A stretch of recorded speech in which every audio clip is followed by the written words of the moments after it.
d'échange entre nous sur le portage salarial avec un acteur qui est partenaire du cercle Plug and Pay. La page d'accueil du site du cercle pour vous rappeler que nous sommes 3000 managers de Avec transition des audios. aujourd'hui référencés sur le site. Mais on n'est pas là pour ça, on est là pour Paul, il va faire. ce webinaire organisé avec nos amis de Plug and Pay, Emmanuel May, qu'on va vous présenter à l'écran tout à l'heure, qui est directeur général délégué de Plug and Pay, et Pavel Krasinski, qui est le business manager. Portage salarial, beaucoup de choses à dire sur le portage salarial pour nous, managers de transition, et pour les particularités que cela implique pour la retraite et le chômage. Donc, nous avons avec nous des spécialistes, à la fois chez Plug and Pay, mais aussi chez Impacto Conseil, le cabinet que Plug and Pay a invité aujourd'hui. Ce que je vous propose comme ordre du jour, eh bien, après la courte introduction que je suis en train de faire, c'est de passer directement sur le vif du sujet avec une intervention d'Emmanuel sur un petit comparatif entre le portage, la CESU et le URL, pardon. Pavel va reprendre la main sur les frais de gestion, l'optimisation de son chiffre d'affaires, les avantages du portage salarial et les implications aussi en termes de Sur chômage avec le portage salarial, retraite, en chômage. travail. Et puis, on va poursuivre ensuite sur le sujet de la retraite avec Jérémy Léonard. On excusera Valérie Bernard Poivre qui, malheureusement, en dernière minute, n'a pas pu être des nôtres. Mais donc, Jérémy, qui est gérant et conseiller retraite d'Impacto Conseil, va prendre la main pour euh, tout nous dire sur les dernières évolutions concernant la retraite et ce que cela implique pour nous.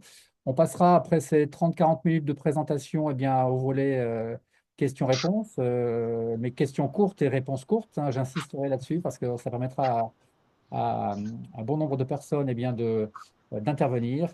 Je vous présenterai pour terminer les deux dernières nouveautés du cercle et on conclura et on ira dîner chacun chez nous. Voilà, allez, je donne la main comment dire, à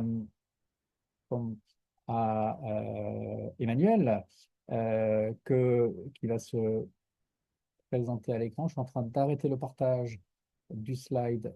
Ben voilà, ça se met sans souci. Est-ce que Emmanuel... De voir le verre moitié. Non, Tu vois, on est en train de nous enregistrer à notre insu. un coup des Russes. Voilà. Est-ce que ça veut dire que François est de retour? Pas encore. Oui, absolument. Mille excuses, j'ai eu un problème de connexion. D'accord. Ah, le voilà. Et crois bien que pendant ton absence, on était déjà en train de bien se marrer, hein. Ouais. Ambiance dissipée, c'est normal. Allez, je donne peut-être la parole à Emmanuel qui va se présenter et enchaîner sur la première partie. Allons-y. Bonsoir à tous. Déjà, merci d'assister à cette réunion organisée par François et le Cercle. Comme il vous l'a dit, nous allons intervenir en tant que représentants d'une société de portage salarial, parmi d'autres bien entendu, et d'un cabinet un peu plus spécialisé dans les conseils sur la retraite. Alors moi, je suis Emmanuel Mahé, je suis un des deux co-dirigeants d'un groupe qui s'occupe des services aux consultants indépendants en général depuis une bonne quinzaine d'années déjà.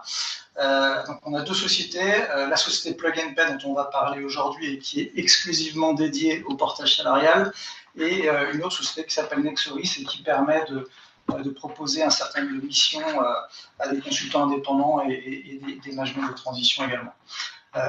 Retour focus sur le portage salarial effectué par Plug and Pay. Donc très brièvement, pour ceux qui ne connaîtraient pas très bien le portage salarial, qu'est-ce que c'est? C'est un statut, et en gros c'est un statut qui est très protecteur en termes sociaux et qui vous permet de déléguer votre administration à une société, donc qui va s'occuper de contractualiser vos missions pour vous avec vos clients, parce que ce sont vos clients, qui va aussi établir un contrat de travail pour cette relation. qui va s'occuper de toute la facturation des recouvrements et qui va vous produire un bulletin de paye en fin de mois en fonction de vos déclarations de travail effectué. Donc, tout est pris en charge du côté du portage salarial, vous n'avez plus à vous soucier du côté administratif. Un point important, c'est que la société de portage salarial, elle, n'est pas autorisée à vous trouver des missions, donc c'est bien exclusif. Hein. Le portage salarial ne fait que la partie RH et admin, contractualisation de votre client, mais il faut passer par, soit en direct, hein, parce que vous êtes manager de transition, vous pouvez tout à fait contractualiser en direct au niveau commercial, ou alors par une société d'intermédiation comme le Cercle peut vous proposer, et comme Nexoris peut aussi vous proposer dans certains cas. Passons maintenant au match, parce qu'on nous pose souvent la question je débute en tant que consultant indépendant, j'ai entendu pas mal de choses, une SASU c'est pas mal, l'URL on gagne plus d'argent, tout ça. Donc on a essayé de faire un petit comparatif en passant au travers de différents éléments. On va parler des frais, on va parler des charges sociales, du régime fiscal, de la charge de travail, parce qu'il faut aussi la prendre en compte, hein, même si c'est pas du sonnant et du trébuchant, c'est du temps, donc c'est de l'argent aussi. Et puis on finira avec la protection sociale. Donc du côté des frais, en portage salarial, alors vous allez avoir un petit peu tout, il faut faire un petit peu attention quand même dans le portage salarial. Vous allez voir divers niveaux de frais de gestion. En gros, on peut se dire que la réalité se situe, on va dire, entre 5 et 10%. Et vous allez avoir des sociétés qui vont vous proposer des choses un petit peu plus basses, mais là, il faut faire attention à ce qu'on appelle les frais cachés. Donc, on pourra vous en parler plus précisément si vous avez besoin d'avoir des éclaircissements là-dessus. Sachez que Plug and Pay, en tout cas, a fait partie d'audit avec la FEDEPS, l'Association de défense des salariés en portage salarial, et certifié zéro frais cachés. Ça veut dire que quand on vous dit nous, en portage, chez Plug and Pay, on vous fait des conditions à 5% en frais de gestion sur votre chiffre d'affaires. C'est vraiment ça, il n'y a rien d'autre qui est ajouté et qui vous est caché au travers de la feuille de paye avec des cotisations indues ou de votre compte d'activité.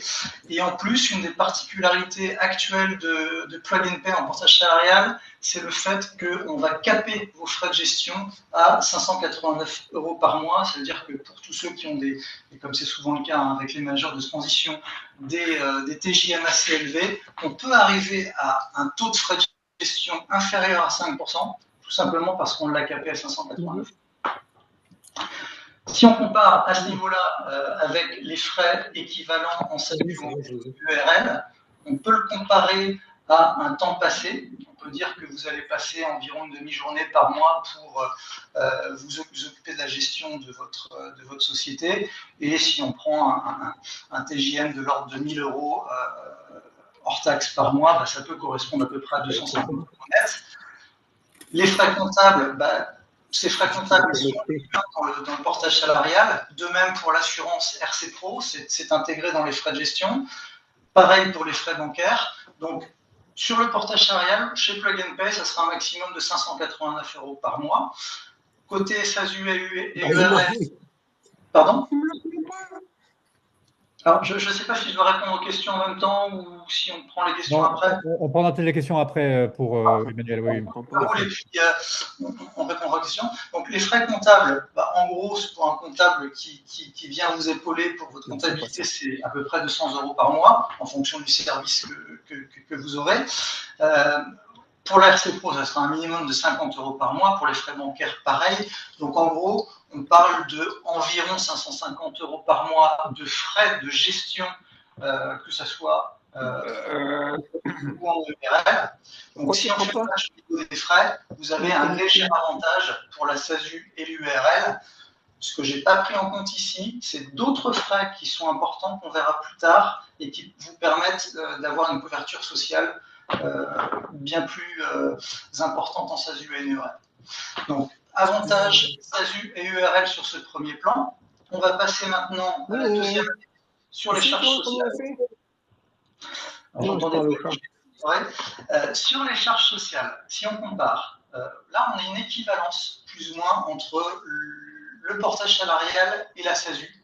en termes de charges sociales. On va répartir entre charges patronales et charges salariales, 45% sur le brut, 21% pris en charge salariale en pied de salaire. En revanche, pourquoi il ne prend pas le vous temps? avez à 45 euros de votre rémunération, du brut, là, une petite erreur, 45% de la rémunération. Donc, sur ce plan-là, sur le plan des charges sociales, on peut dire qu'il y a un petit avantage pour le VRL, un avantage un peu plus significatif. Troisième élément d'analyse, le régime fiscal. Ça, c'est important parce qu'il est souvent oublié dans les comparatifs. Quand les gens viennent vers nous, ils nous disent « Ah, mais je vais gagner beaucoup plus en URL ». Effectivement, en URL, par exemple, vous n'avez pas ces 21% de charges sociales, mais les gens oublient souvent l'impôt sur les sociétés. Alors, on sera tous soumis, que ce soit en portage, SASU, ERL, à l'impôt sur le revenu, bien évidemment, mais l'impôt sur les sociétés, il n'y en a pas en portage salarial. En revanche, il y en a bien en SASU et en URL. Donc, ça sera au minimum 15% de votre résultat, voire plus, 25% si vous franchissez le seuil. Je crois que c'est 41 000, un petit peu plus de 41 000 euros maintenant de résultat. Vous serez imposé à cette hauteur et ça peut être assez significatif, d'autant plus si par exemple vous êtes dans le cas d'une transition où vous utilisez encore vos droits au chômage tout en facturant. Là, ça peut vous générer un résultat assez conséquent et donc un impôt sur les sociétés à prendre en compte dans votre comparatif. Donc là, c'est clairement un avantage portage salarial donc là, il n'y a pas de débat sur celui-ci. Ensuite, si on passe à la charge de travail, c'est important aussi, donc vous allez tous faire des comptes rendus d'activité pour pouvoir facturer, que ce soit vous qui facturez.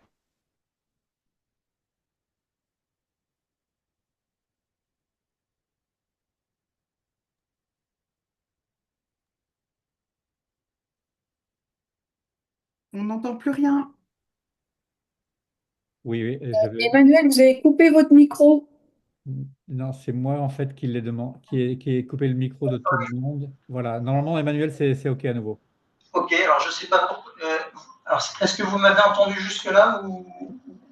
Oui, c'est moi qui ai désactivé tous les micros et qui ai tardé un peu à te remettre le tien pour qu'on entende les bruits.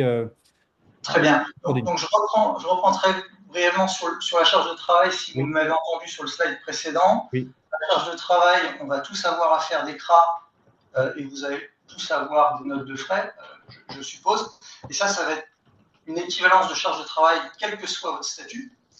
En revanche, en ce qui concerne la gestion administrative ultérieure, elle est complètement déléguée du côté de portage salarial, ce qui n'est pas le cas en SASU, en URL, parce que même si vous avez un comptable, vous allez avoir un minimum de choses à faire, et plus particulièrement à la fin de votre exercice fiscal, quand il s'agira de préparer votre arrêté comptable et les AG de clôture d'exercice. Enfin, sur pardon, si on peut remonter juste avant, il y avait encore un petit point sur la déclaration de l'impôt sur le revenu. Voilà. Là, en portage salarial, c'est très simple parce que vous avez juste à contrôler que ce qui remonte sur ImpôGouv au niveau de votre déclaration fiscale personnelle, ça correspond bien à ce que vous avez sur votre fiche de paye à la fin de l'année. Donc ça vous prend littéralement 30 secondes, 5 minutes éventuellement, alors qu'en SASU, en ERL, vous allez avoir à prendre en considération beaucoup plus d'éléments. Et c'est quelque chose que vous allez avoir à gérer avec votre comptable, notamment si vous avez des dividendes. Donc, il y aura des déclarations à faire et à bien vérifier. Donc, ça prendra beaucoup plus de temps. Ce sera un petit peu plus complexe. Donc, là, encore une fois, avantage net pour le portage salarial. Point suivant et dernier, et ensuite je passerai la parole à Pavel. Sur la protection sociale, et ça c'est quand même très différenciant aussi au niveau du portage salarial, vous êtes bien mieux couvert directement, sauf à ce que vous preniez des assurances privées, notamment pour tout ce qui est mutuelle santé, décès invalidité, donc c'est la prévoyance, ça c'est compris dans le prix en portage salarial. En termes de retraite et d'épargne salariale, ça c'est quelque chose auquel vous avez accès. Ce n'est pas le cas dans toutes les sociétés de portage salarial. Vous n'avez pas toutes les sociétés de portage salarial qui proposent de l'épargne retraite. Plug and Pay le fait. Et puis, bien entendu, vous êtes couvert parce que vous cotisez en termes de droit au chômage, ce qui n'est pas le cas dans les autres configurations. Voilà, donc si on conclut sur ce match entre les différents statuts, eh bien, on peut se dire qu'il y a un avantage assez net pour la solution de portage salarial. Ensuite, ça reste des choix individuels, bien entendu, et certains d'entre vous préféreront continuer en EEA, en SASU, mais on voulait porter cet éclairage dans un premier temps et vous faire voir qu'il y a beaucoup d'avantages à passer en portage salarial quand on est consultant indépendant et manager de transition. Merci Emmanuel pour ce premier point tout à fait éclairant parce que c'est vrai qu'on oublie eh bien que si ça ne coûte pas de faire telle ou telle action, eh bien ça ne coûte pas financièrement, eh bien ça nous prend du temps. Quand on est en SASU par exemple ou en EURL, alors que ça n'en prend pas puisque c'est contenu dans la prestation que vous réalisez pour vos clients, hein, managers de transition ou pas d'ailleurs. Merci pour ce rappel, c'est très intéressant, oui. Donc on peut passer la parole à Pavel désormais qui va vous parler plus précisément du portage salarial. Absolument, Pavel. Bonsoir à toutes et à tous. Donc, Pavel Krasinski, je suis Business Manager chez Plug and Pay Portage Salarial. François, si on peut démarrer donc un zoom sur les faits en portage salarial, effectivement. Donc, je vais aborder la question des frais de gestion parce que, bien évidemment, on met en avant l'avantage ou l'intérêt du portage salarial, mais il faut bien évidemment parler du coût du portage salarial parce que c'est une question très, très importante.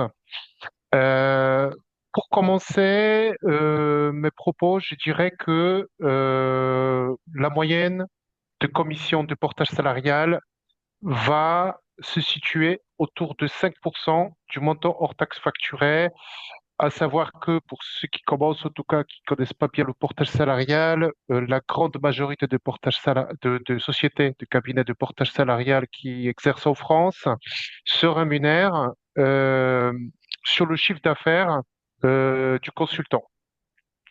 Bien évidemment, on parle du chiffre d'affaires hors taxe facturé tous les mois. Donc, on fonctionne très souvent avec un pourcentage de chiffre d'affaires qui est en moyenne 5%.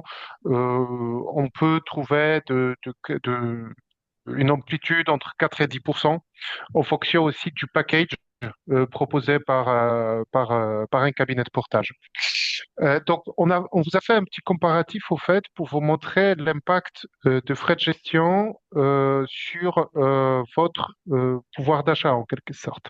Concrètement, si on prend des frais de gestion qui sont à 4%, qui est donc la fourchette basse pratiquée dans le secteur, pour un taux journalier à 1 000 euros jour, hors taxe, on va tomber sur 800 euros de commission pour la société de portage pour 20 jours de prestations facturées par mois. Pour les mêmes frais de gestion, cette fois-ci avec un curseur à 6%, on va être plutôt à 1 200 euros. On voit déjà que l'écart il commence à être important. Cependant, ce qu'il faut avoir en tête, ou en tout cas sur quoi il faut aussi se focaliser ou il faut faire attention, c'est que les frais de gestion plafonnés comme chez nous, mais pas que chez nous, donnent un résultat tout autre. Parce que, par exemple, sur le même TJM, on s'aperçoit que le taux de frais de gestion effectif va tomber à 2,95% pour une simple et bonne raison que le plafond de frais de gestion va intervenir et il va vous faire gagner en pouvoir d'achat une somme relativement importante. C'est pour ça, si vous pouvez en tout cas trouver des offres qui sont capées, c'est un réel plus pour les consultants qui ont des TJM plutôt importants au-dessus de la moyenne qu'on peut rencontrer sur le marché des prestations intellectuelles, à savoir que globalement, au-delà de 600 euros, une offre plafonnée a tout son sens parce que très souvent, en fait, les offres, elles sont plafonnées si elles sont plafonnées, c'est autour de ce montant-là que ça se situe. Ensuite, on va explorer un petit peu les coulisses maintenant du chiffre d'affaires en portage salarial, c'est-à-dire que on va vous expliquer un petit peu comment nous fonctionnons, qu'est-ce qui se passe à partir du moment où on facture votre chiffre d'affaires. Et ça, c'est un point crucial, surtout que très souvent, les sommes importantes peuvent être en jeu. Nous avons pris ici un exemple d'un manager de transition qui facture 750 euros au jour. Donc, sur un mois travaillé à temps complet de 20 jours, on tombe sur un chiffre d'affaires de 15 000 euros. Ensuite, ce chiffre d'affaires de 15 000 euros, il est soumis aux frais de gestion. Donc, chez nous, par exemple, ça sera 589 euros par mois parce que le plafond va s'appliquer. Et il va nous rester 14 000 euros, plus de 14 000 euros de chiffre d'affaires hors taxe à redistribuer en quelque sorte. Ensuite, on a pris dans l'exemple qu'on a 411 euros de frais de gestion exactement. Alors, ça correspond grosso modo aux frais de fonctionnement d'un consultant. Donc, ça peut correspondre aux frais de télétravail, par exemple, aux frais de communication, frais de prospection, etc. Là, on s'aperçoit que grosso modo, il va nous rester 14 000 euros qu'on va transformer en rémunération pour le consultant porté. Donc là, on arrive donc au salaire brut de 7 835 euros.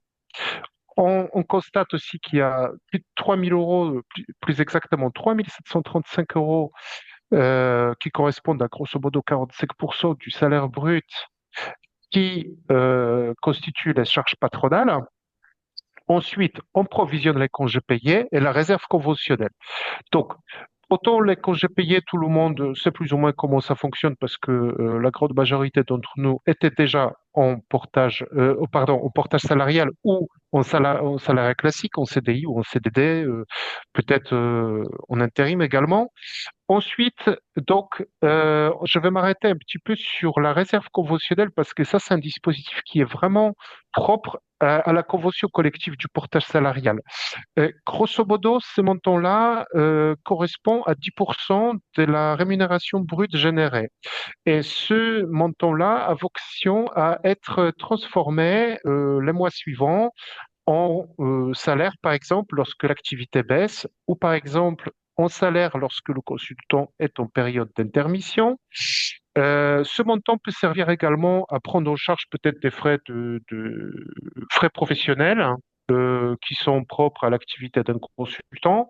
Ça peut servir aussi à financer une formation professionnelle ou par exemple, euh, c'est cette réserve, elle peut correspondre, par exemple, à l'indemnité de rupture conventionnelle en fin de contrat. Donc, ça, c'est quand même un point important et on va encore y revenir. Donc, dans cette configuration-là, voilà, on vous montre comment les 15 000 euros sont transformés en salaire et en congé et en réserve conventionnelle.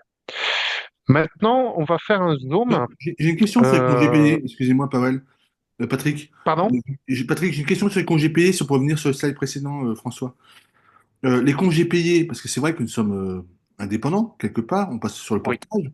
Les congés payés, c'est nous qui les payons à la fin, au bout du bout. On peut faire qu'on veut. Les oui. 1 527 euros, c'est nous Alors, qui les payons. oui, alors concrètement, là, on a schématisé un petit peu la présentation, mais pour répondre à votre question rapidement, les congés payés peuvent être provisionnés, auquel cas on va fonctionner comme un salariat classique, comme si vous étiez en CDI classique. Sinon, il y a une deuxième approche de vous payer les congés payés au fil de l'eau, ce qui veut dire que l'indemnité, elle est liquidée tous les mois. Et comme nous sommes indépendants, 9 fois sur 10 ou en portage, on ne prend pas de congé.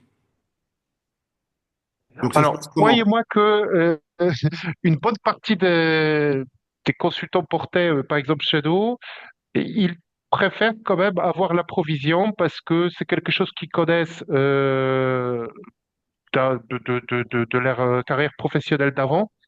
comme ils étaient salariés, donc ce fonctionnement-là, il leur correspond mieux. Après, on s'adapte aussi à ceux qui souhaitent fonctionner comme un indépendant, on guillemets classique, et à ce moment-là, les congés payés sont injectés dans le salaire du mois tout le temps, donc le consultant est en mission. Merci. Donc on a une certaine flexibilité par rapport à ce point-là. Alors, justement, cette souplesse, on va la démontrer aussi sur d'autres exemples qu'on peut avoir, parce que ce chiffre d'affaires, ce qu'on vous a proposé là, ce qu'on vous a expliqué tout à l'heure, on peut quand même euh, travailler les chiffres d'une autre manière. Et là, on va vous le montrer avec les prochains slides. Qu'est-ce qui peut se passer? Parce que d'un côté, là, on va se focaliser sur ce fameux salaire brut de 7 835. Lui, il se décompose de deux euh, lignes. Alors, premièrement, il y a une rémunération conventionnelle minimum, hein. Là, je pris volontairement un exemple d'un salarié porté junior, hein, parce qu'il y a une classification des échelons. Il y en a quatre en portage salarial. Et donc, globalement, on se réfère au plafond mensuel de la sécurité sociale. Et donc, le salaire minimum qu'on peut vous reverser, c'est grosso modo 2700 euros brut par mois pour une activité à temps complet. Et ensuite, puisque en fait, on a ici un TJM qui est assez important de 750 euros au jour, ce qui veut dire qu'en fait, le salaire brut, il va être composé de votre rémunération conventionnelle et ensuite, il y aura une prime d'activité qui va compléter en fait ce salaire minimum légal. Euh, Dans le deuxième schéma, vous percevez toujours le même salaire brut, sauf que ce salaire brut, il va être, comment dire, il va être en phase avec votre TJM. Ça veut dire que ce salaire, ça va être le salaire brut de base, sera votre salaire maximum. À quoi ça sert concrètement? Typiquement, on va être dans le cas d'un consultant, par exemple, qui a besoin d'un financement. À ce moment-là, il peut présenter de belles fiches de paye et un contrat de travail avec un salaire brut important pour pouvoir, par exemple, financer une acquisition immobilière, une location, etc. Donc ça a tout son sens, surtout en cas de montage bancaire. Voilà. Ensuite, il y a d'autres options qui s'offrent à nous. Par exemple, euh, comme évoqué au tout début, le salaire brut maximum qu'on peut avoir avec le chiffre d'affaires de 15 000 euros, c'est 7 835. Cependant, on a le choix, on a cette liberté de dire, voilà, moi je veux par exemple me rémunérer uniquement sur la base de la rémunération conventionnelle minimum et tout le reste, je vais mettre en cagnotte. C'est-à-dire, je vais le laisser en réserve conventionnelle et ce montant-là, il peut me servir pour plus tard, pour plusieurs usages. Là, on va évoquer quelques cas de figure possibles. Premièrement, comme le prévoit la convention collective, la réserve va servir à financer les périodes d'intermission. C'est également valable pour des mois en mission lorsque vous avez une baisse d'activité parce que, par exemple, le budget du client, il est réduit. Par exemple, à la place de travailler à temps complet, on vous a demandé de réduire à trois quarts, à 4/5, à 3/5, etc. Ensuite, on peut dire aussi que le montant laissé en réserve, il peut être utilisé lorsque vous quittez une société de portage, que ce soit pour une rupture conventionnelle ou par exemple lorsque vous partez en retraite. Ce montant, il peut être utilisé également euh, en vue de financer par exemple un investissement en épargne salariale. Là, le cas de figure classique, c'est l'investissement dans les supports d'épargne salariale comme plan d'épargne entreprise, plan d'épargne retraite. Là, nous avons des avantages, on va dire, assez considérables parce que c'est de l'épargne qui peut être placée à moyen ou long terme et ça nous permet quand même d'optimiser une partie de votre chiffre d'affaires à la place de vous faire verser des salaires qui sont chargés socialement et soumis à l'impôt. On va les placer plutôt en épargne salariale qui va vous servir plus tard pour vous financer des projets à moyen terme ou bien pour vous donner un complément de retraite. Ensuite, il faut dire aussi que les montants qui sont laissés en réserve, certes, ne produisent pas d'intérêt parce que c'est de la trésorerie qui est laissée en sommeil en quelque sorte, mais on peut dire aussi que ça ne génère pas de résultats, comme c'est le cas dans une société. Donc, ça veut dire que complètement, on est complètement neutre fiscalement. Et ça peut avoir des incidences assez importantes pour ceux qui, par exemple, ont des rentrées d'argent exceptionnelles, etc., et ont besoin, par exemple, de reporter leurs gains sur l'année suivante. Et on peut aussi, on a une autre option possible, c'est-à-dire qu'on peut faire quelque chose entre les deux. Ne pas verser de salaire minimum ni maximum, mais verser un salaire intermédiaire, auquel cas le montant non utilisé, il va alimenter également la réserve et on a déjà évoqué des cas d'usage dans le slide précédent. Donc François, si on peut passer au slide suivant. Alors, si on doit résumer en quelques mots les avantages du portage salarial pour le manager de transition, dans un premier temps, je vais insister beaucoup sur le statut des salariés parce que c'est le statut qui vous offre, en tout cas parmi toutes les solutions qui sont proposées en France, un niveau de protection sociale qui est le plus haut. Parce que le consultant manager de transition qui est en portage salarial bénéficie donc de tous les avantages d'un salarié, donc la couverture sociale au niveau de l'assurance maladie, au niveau de la retraite, donc la retraite du régime général et la retraite Agirc-Arrco, donc la retraite complémentaire. Ensuite, on va parler également d'un élément qui est très important, qui est le chômage. Et il faut parler également rapidement de la prévoyance et du contrat de la complémentaire santé dite mutuelle. Euh, Ensuite, l'un des avantages du portage salarial pour le manager de transition, c'est que le portage salarial, c'est un outil pour vous qui est facile à mettre en place, qui est facile à utiliser et qui n'est pas chronophage. Et lorsque vous avez des taux journaliers importants, le gain, il est évident. Euh, Ensuite, il faut dire aussi que le coût du portage salarial est relativement maîtrisé dans le sens où, certes, il est un peu plus important que celui d'une SASU ou d'une URL, mais c'est pas non plus un écart important. Ensuite, il y a un autre sujet qu'on n'a pas abordé jusque-là, c'est les frais professionnels.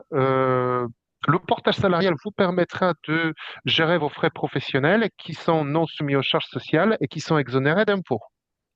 On est sur un fonctionnement qui se rapproche beaucoup de la déclaration des charges lorsque vous êtes entrepreneur.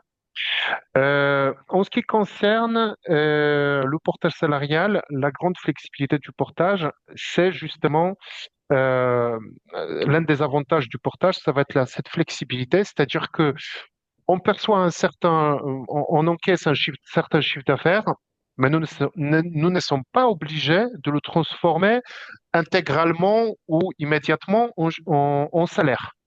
On a une certaine liberté de disposer de notre argent de manière à ce que cela soit intéressant pour nous, par exemple fiscalement.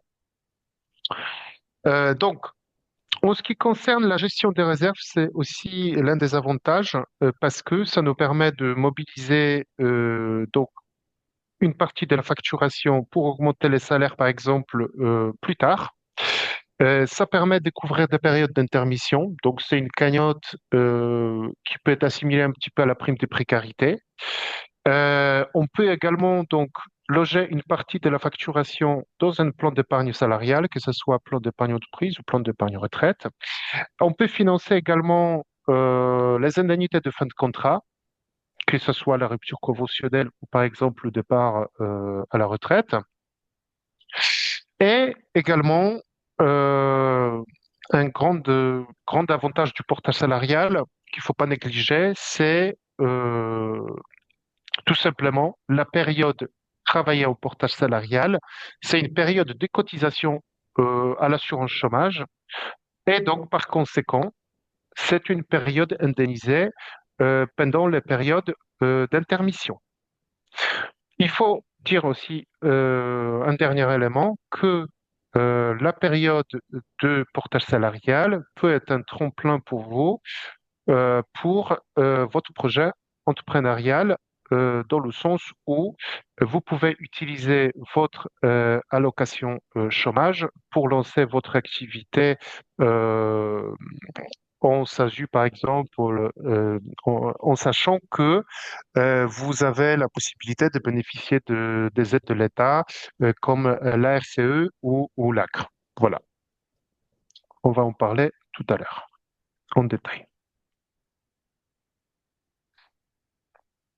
Alors, donc, il y a quelques éléments qu'on voulait partager avec vous, des points d'attention plutôt, en ce qui concerne le choix de la solution du portage salarial.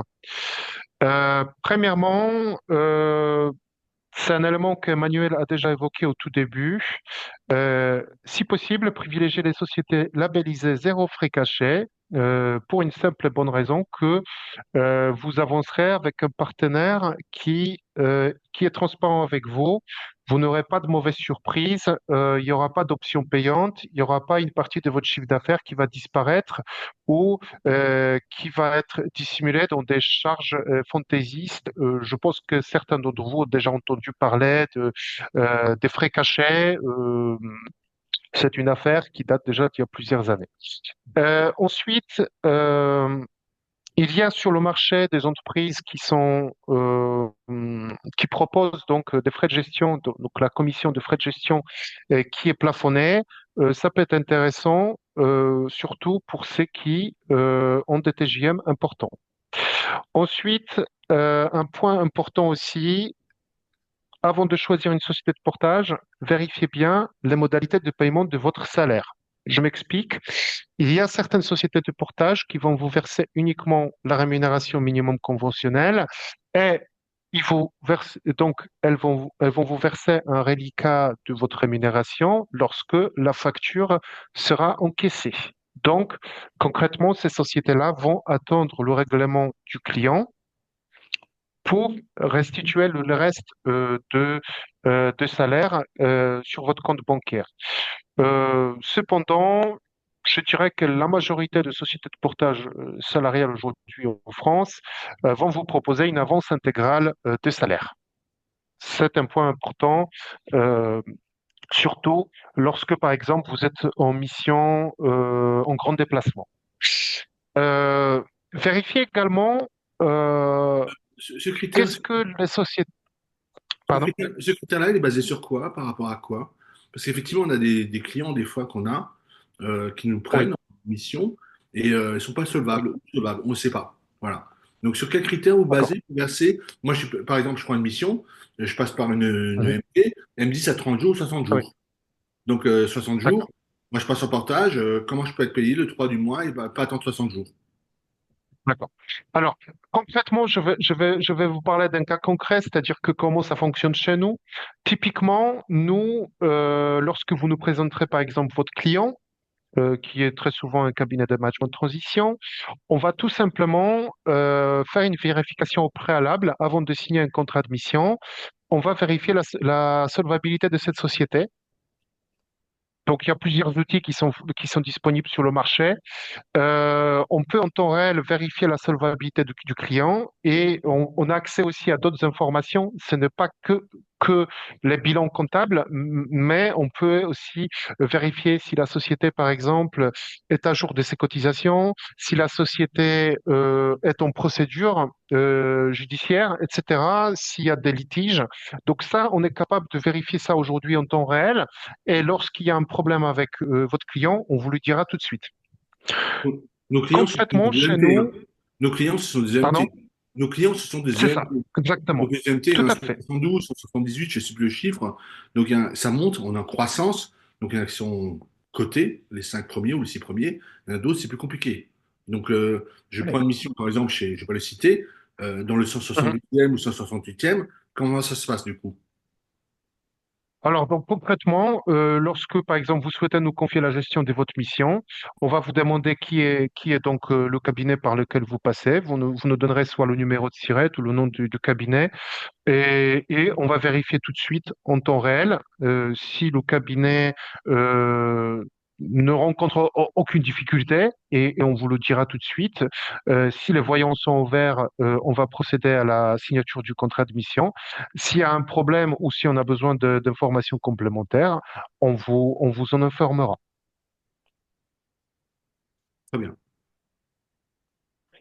Euh, Donc, pour revenir sur les dispositifs d'optimisation, concrètement, ça veut dire quoi?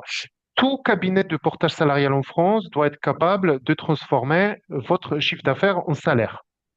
Cependant, aujourd'hui, une société de portage salarial doit quand même être capable de proposer plus que cela.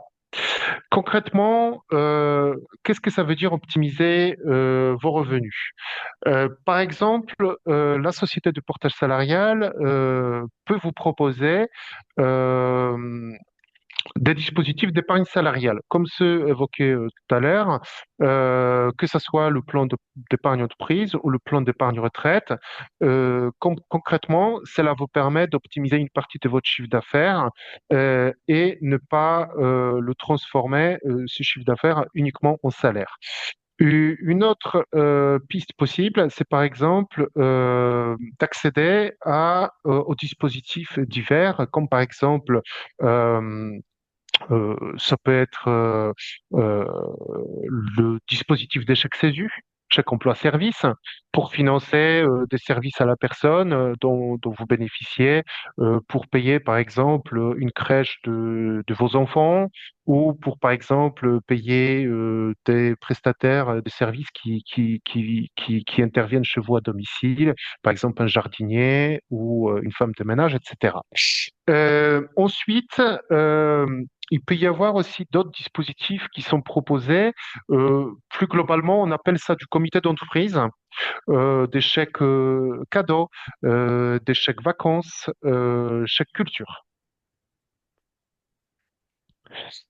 Ensuite, en ce qui concerne la gestion de fin de contrat, ça c'est un point qui est très important parce que aujourd'hui, on constate qu'il y a quand même des sociétés de portage salarial en France qui ne provisionne pas la réserve conventionnelle. Quelle implication pour vous?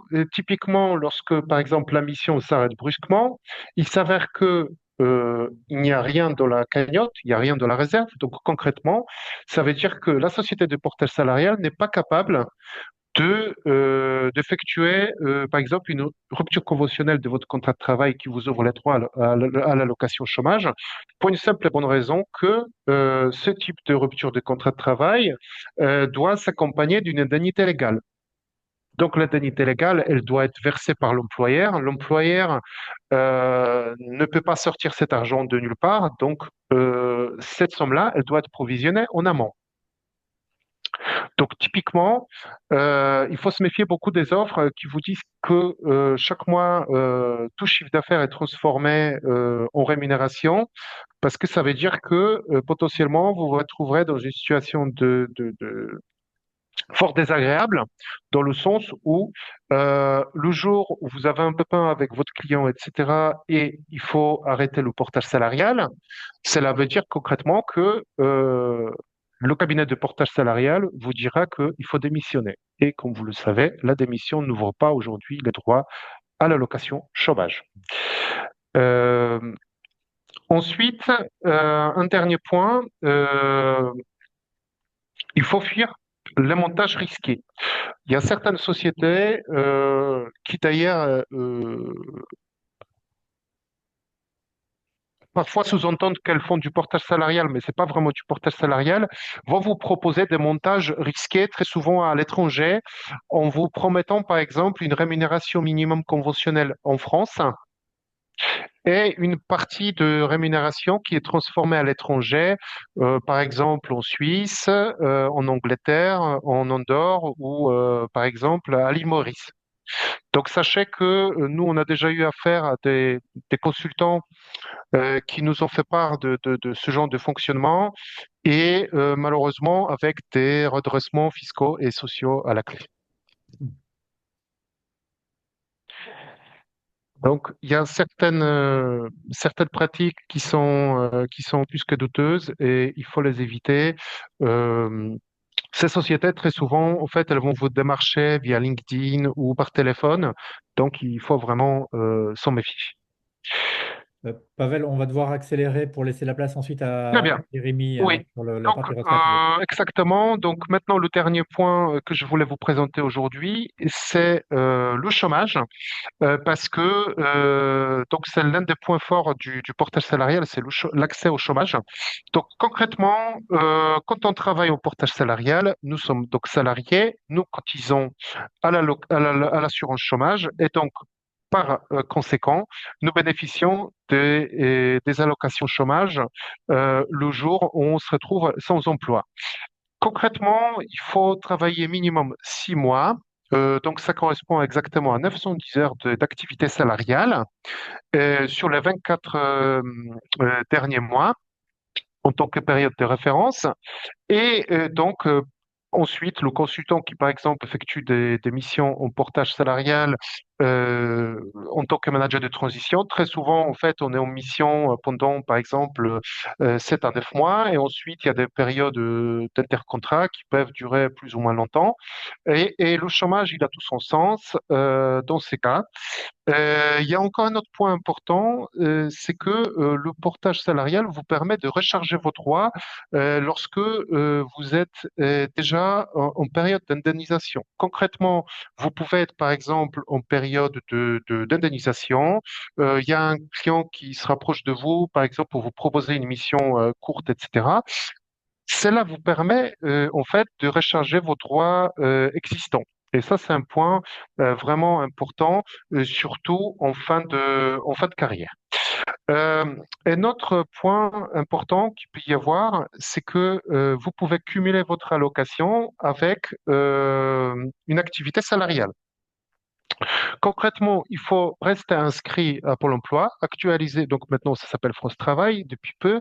Ensuite, vous actualisez votre situation chaque fin de mois en déclarant vos revenus perçus par votre cabinet à travers votre cabinet de portage salarial. Et ensuite, un point important, il ne faut pas que votre rémunération avec le cabinet de portage salarial ne dépasse pas le montant de l'indemnisation. Ensuite, la période de portage salarial peut vous ouvrir les droits hum, au dispositif de la ARCE et ACRE. Donc concrètement, le premier dispositif vous permet de cumuler votre activité entrepreneuriale avec le versement de l'allocation ARE. Et l'ACRE, c'est un dispositif qui vous permet de bénéficier pendant 12 mois d'une réduction des charges lorsque vous vous lancez dans l'aventure entrepreneuriale. Et encore un dernier point, le portage salarial peut vous permettre également d'éviter la dégressivité. Alors, la dégressivité des droits, globalement, on est sur des profils de moins de 57 ans aujourd'hui, qui sont donc frappés par cette dégressivité des droits au bout de donc 6 mois de perception des allocations à taux plein. Donc, l'objectif, c'est en fait de générer en portage salarial un revenu qui ne dépasse pas un certain niveau pour pouvoir justement bénéficier d'un salaire journalier de référence qui n'est pas frappé justement par cette dégressivité. C'est quoi le niveau à pas dépasser? Alors concrètement, aujourd'hui, le salaire journalier de référence, il est à 161,60 € par jour. Donc ça veut dire que concrètement, on est sur une allocation qui est de l'ordre de 4 915 € par mois. Qu'est-ce qui se passe si on le dépasse?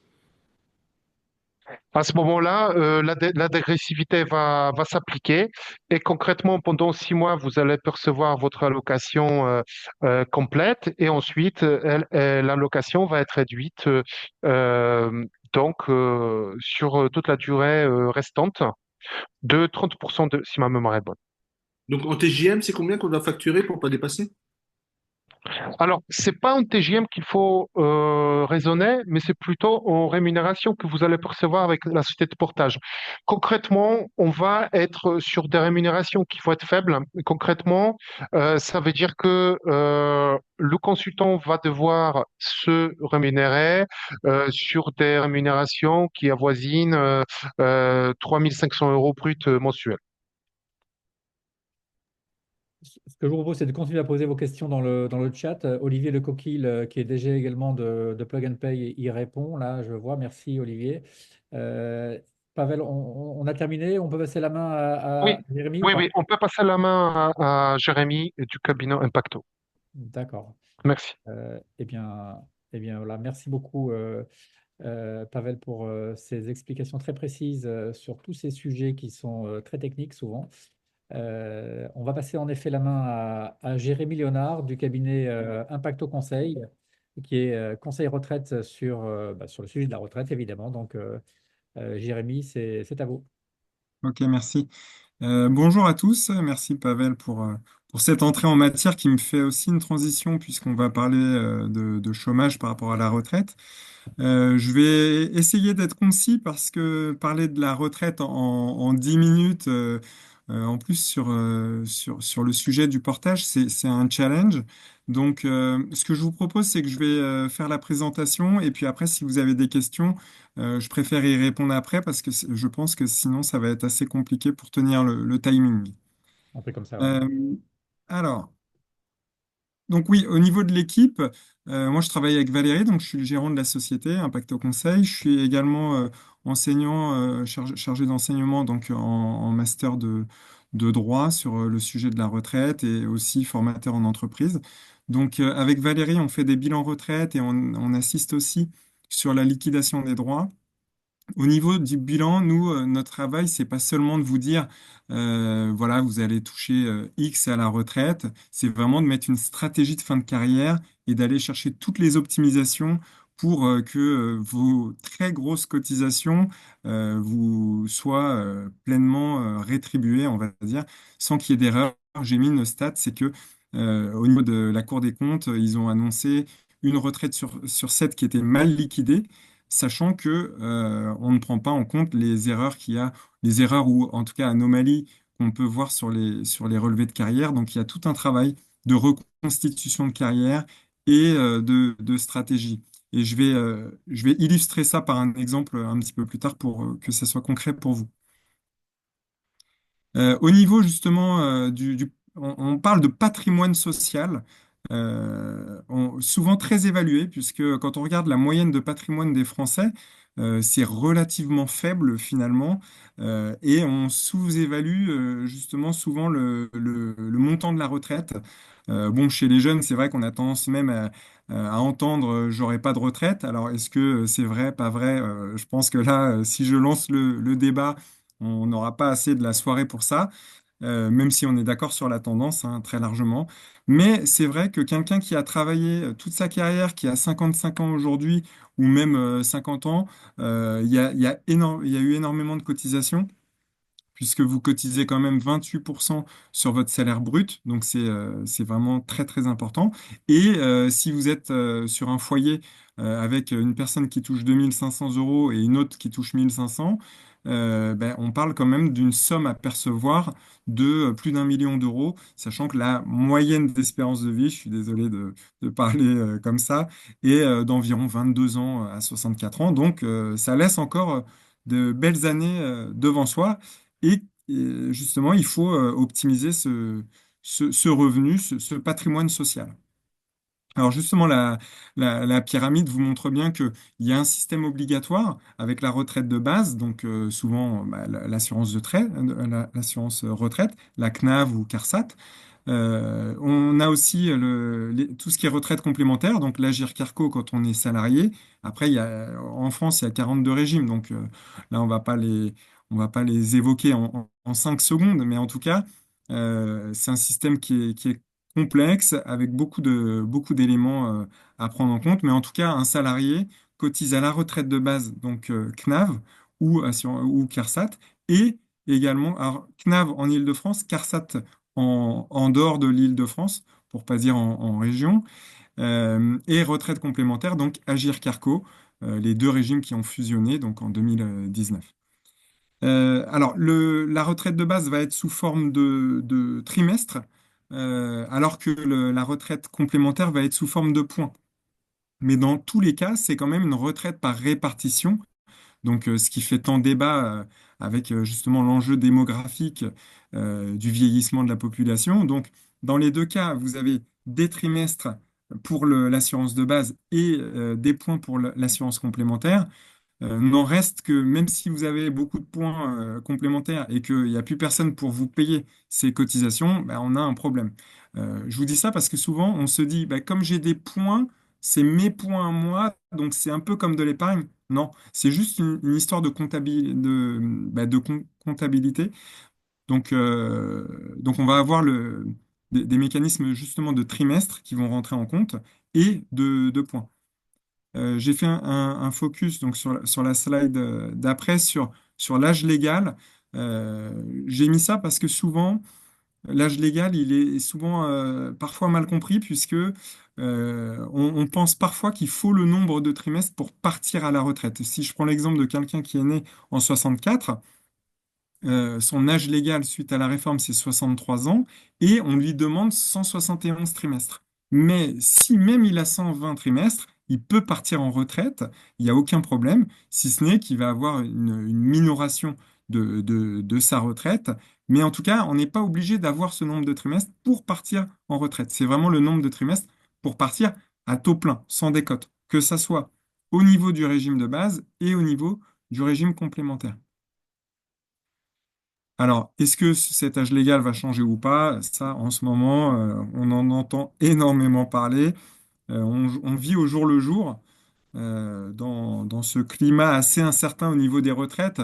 Maintenant, même s'il y a des changements, tout ne va pas changer du jour au lendemain. Et il y a toujours une continuité. La preuve en est avec ce tableau, c'est que quand on est passé de 62 à 64 ans, il y a eu justement une progressivité en fait de ce décalage de l'âge. Et ça a toujours été comme ça aujourd'hui.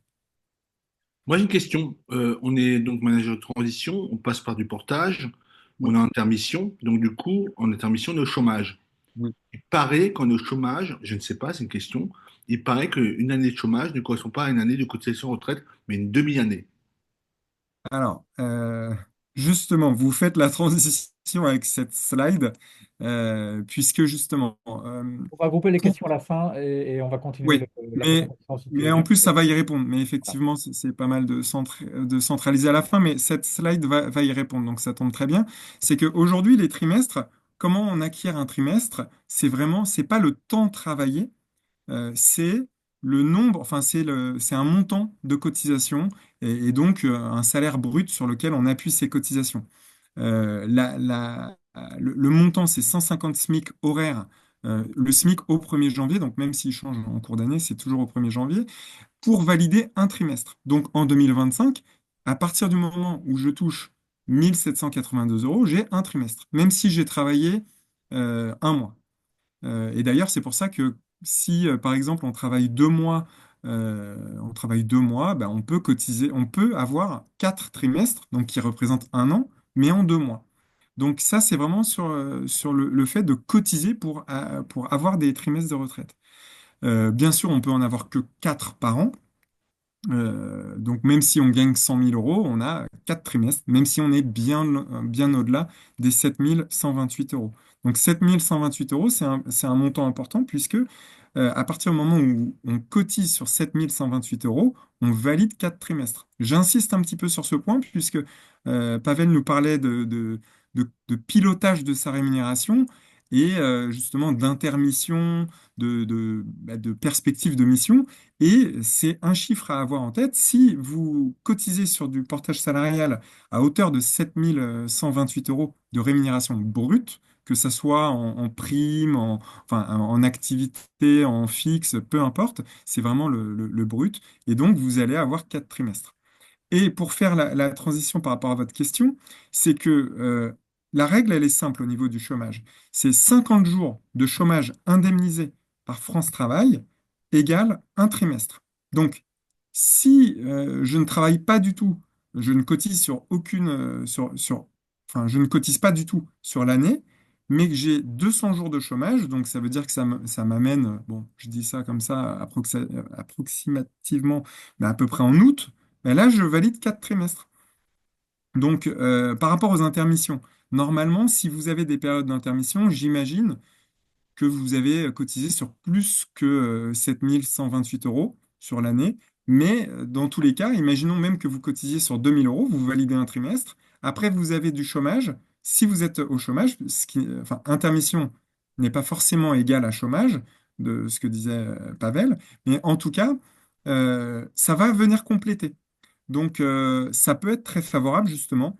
Comme je vous dis, la règle est simple. Si vous avez 50 jours de chômage indemnisé, 50 jours égale un trimestre, dans une limite de 4 par an. C'est complètement décorrélé du calendrier.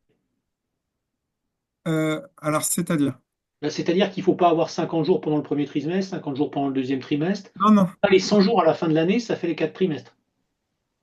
Alors, non, non, non. C'est 50 jours consécutifs. Oui, mais ok, d'accord. Donc, regardez, si vous faites une première on période, va par prendre exemple, l'exemple 100 jours les 3 derniers mois, je suis au chômage, octobre, novembre, décembre. Donc, ça fait 90 jours. Alors, on va rajouter septembre, 4 mois. 2 trimestres. Voilà, donc ça fait, donc ça veut dire 100, donc c'est 100 jours et ça fait 2 trimestres. Oui, D'accord. ouais, ouais. Par contre, si vous faites 47 jours, puis après vous reprenez 47 jours, là, c'est 0 trimestre. Vous voyez? Ok, d'accord. Donc rien à voir avec le calendrier, c'est juste un nombre de jours ou un montant. Oui, exactement. Donc un montant quand c'est cotisé et un nombre de jours quand on est au chômage. D'accord. Et au chômage, donc il y a un autre point qui est très favorable, c'est et d'une, vous avez des trimestres pour la retraite de base, et de deux, vous allez avoir des points Agirc-Arrco aussi. Les points Agirc-Arrco, c'est vraiment pas neutre quand on a des belles rémunérations, puisque je l'ai pas évoqué tout à l'heure, mais la retraite, euh, plus on a des salaires qui sont modestes, plus la retraite de base a un poids, et plus on a des revenus élevés, plus la retraite complémentaire a du poids. Donc l'Agirc-Arrco va avoir beaucoup de poids, notamment sur les périodes de chômage. Donc ça va être quelque chose qui va être important. Donc si je reprends ça, si vous avez plus que 50 jours d'affilée, ça déclenche les droits Agirc-Arrco. Et en fait, on va se baser sur le nombre de points que vous aviez l'année d'avant. Donc, si par exemple vous avez 3 mois de chômage, 3 mois, ça fait un quart d'une année, hein, et ben, on va vous créditer d'un quart des points que vous aviez l'année dernière. Après, il y a des petites subtilités sur des limites par rapport au nombre de points cotisés, etc. Mais ça, c'est quand même quelque chose qui est très favorable. Et il y a un reset au 1er janvier? C'est par année calendaire?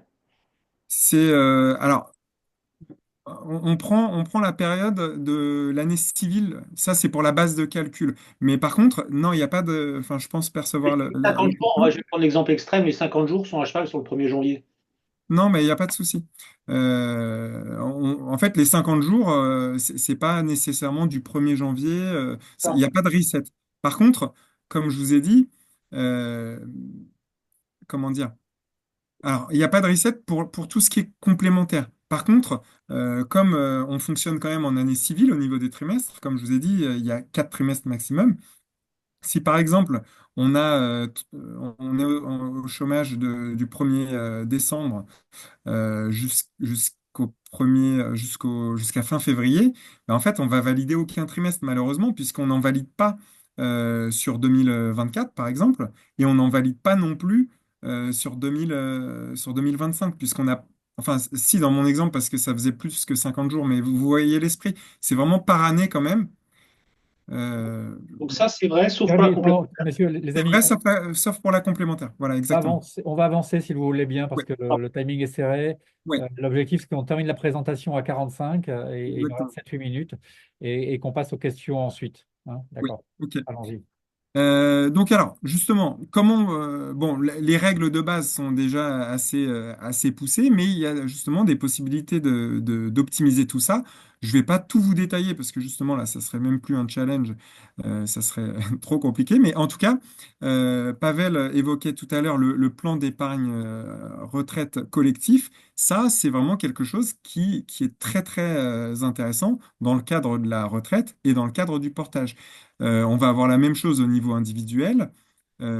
Justement, piloter sa fin de carrière pour valider ses trimestres, comme je vous disais, ça c'était par rapport au fait de éventuellement garder un peu de trésorerie, comme l'évoquait Pavel, pour se dire, ben, je garde entre guillemets une poire pour la soif pour valider mes trimestres, parce que je vais vous montrer qu'un trimestre de retraite coûte cher. Donc, pour éviter de devoir acheter des trimestres, potentiellement, ben, je vais provisionner un petit peu pour pouvoir me verser une rémunération minimale, mais peut-être que je vais opter pour comment dire, une stratégie en jouant avec le chômage aussi. Donc ça, comme je vous évoquais, on peut pas faire une généralité comme ça. C'est vraiment du cas par cas. Euh, Ensuite, bah, choisir sa date de départ, hein, bien sûr, c'est important. Si votre date de départ, c'est 64 ans, votre âge légal, vous n'êtes pas obligé de partir à 64. Parfois, ça sera intéressant de décaler d'un mois, des fois 6 mois. Enfin, voilà. En tout cas, choisir la date de départ par rapport au montant qu'on vous propose, par rapport à des ajustements comme ça.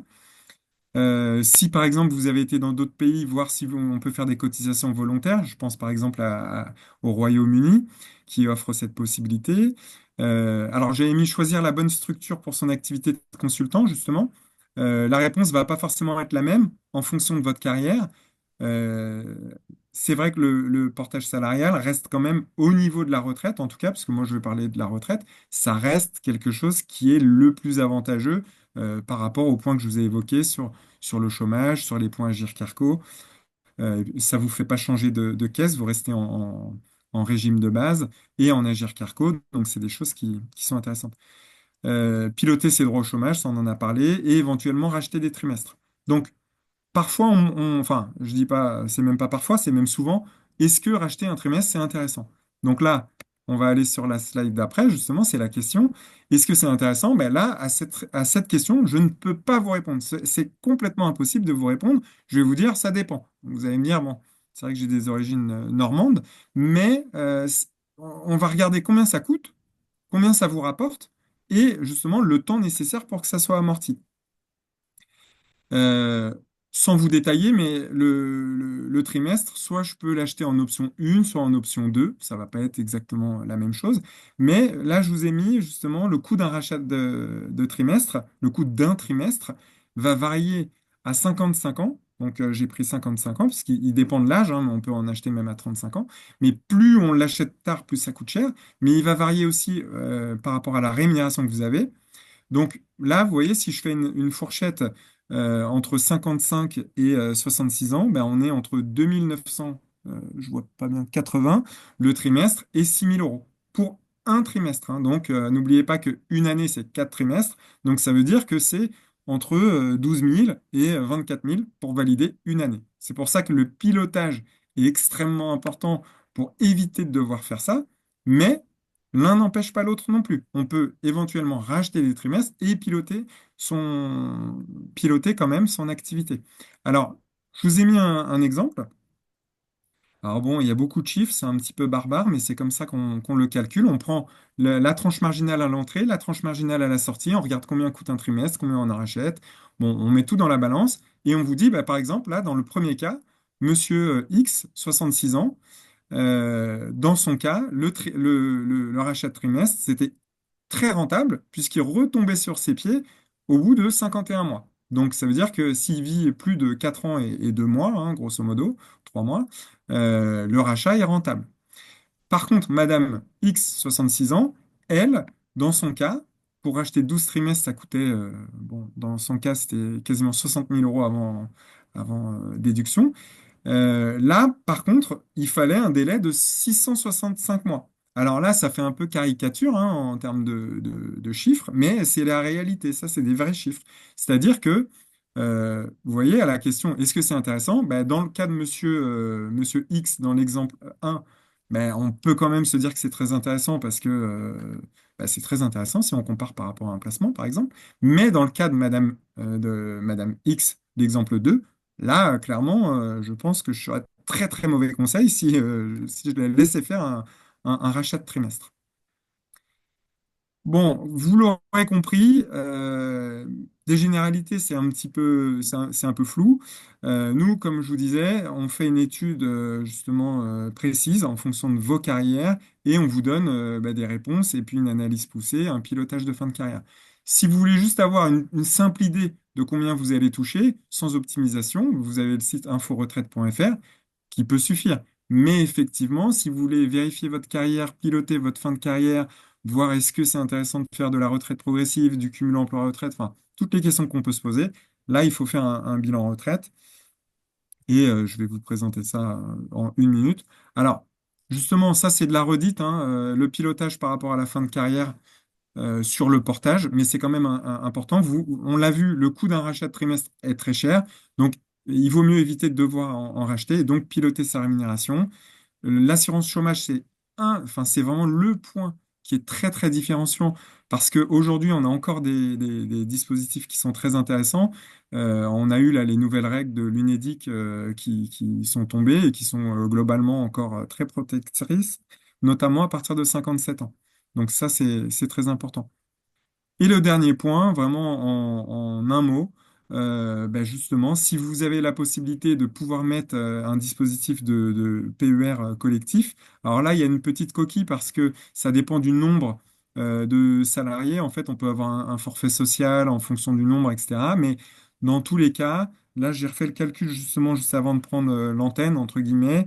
Dans l'exemple, si vous mettez 1 000 € de chiffre d'affaires, entre guillemets, que vous voulez transformer en épargne, ben, ça va faire 777 net si vous faites un abondement, alors que si vous le sortez en salaire supplémentaire, là, j'ai pas pris de coût de portage ou autre, mais on est à 386, donc là, je parle en net d'impôt, donc ben, vous voyez, c'est du simple au double, même quand je prends 777.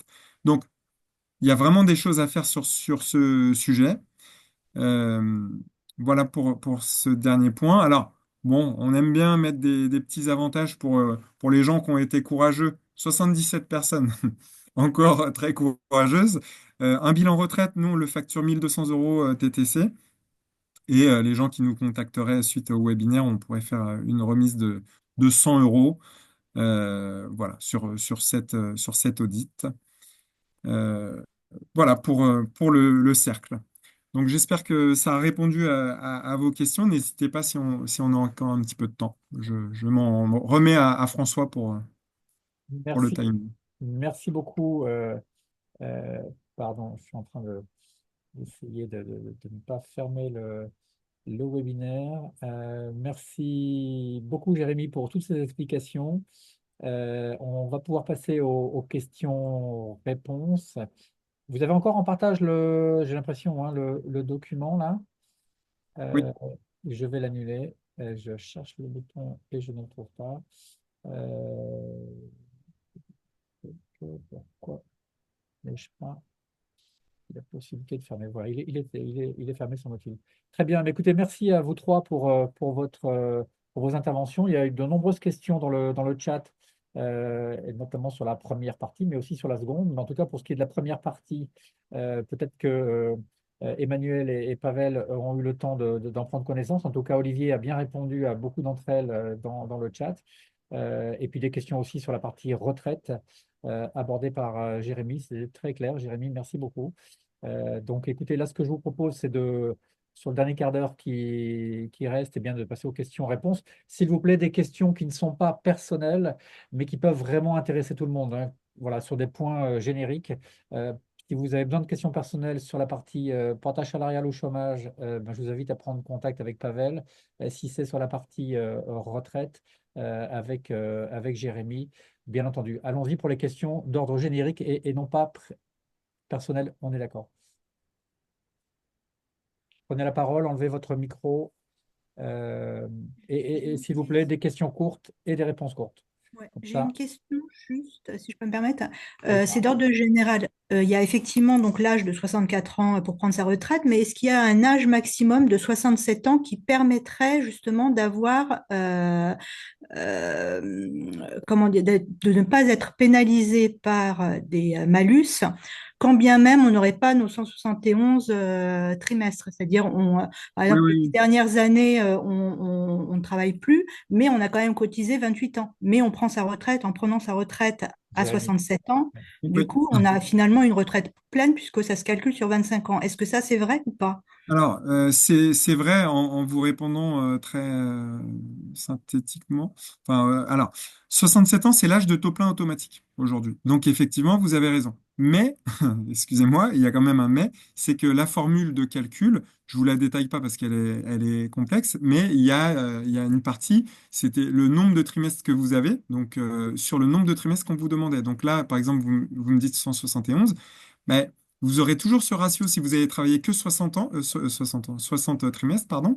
Vous aurez toujours le ratio de, vous aurez les 25 meilleures années fois le taux plein fois 60 divisé par 171. Donc, vous n'aurez pas une retraite pleine, vous voyez, une retraite complète, mais en tout cas, vous aurez le taux plein. Vous n'aurez pas une minoration. Et voilà. Donc, Ah, c'est pas la division sur 171, c'est pas non. justement ce qui fait le malus, le malus, hein, Non, non, non, d'accord. bah, il y a trois éléments, hein, les 25 meilleures années, le taux et ce fameux coefficient. Donc, ce que vous m'avez dit, les 67 ans, ça correspond par rapport au taux, mais par contre, par rapport au coefficient de proratisation, je suis désolé, ça s'appelle comme ça, ou de durée d'assurance, bah, ça va pas jouer. Par contre, il y a une petite nuance quand même importante, c'est que si vous continuez à travailler après 67 ans, ben là, vous allez avoir un petit effet boost en fait qui va faire que vous allez avoir plus qu'un trimestre justement pour ce ratio, pour compenser en fait le fait que votre taux reste stable au taux plein.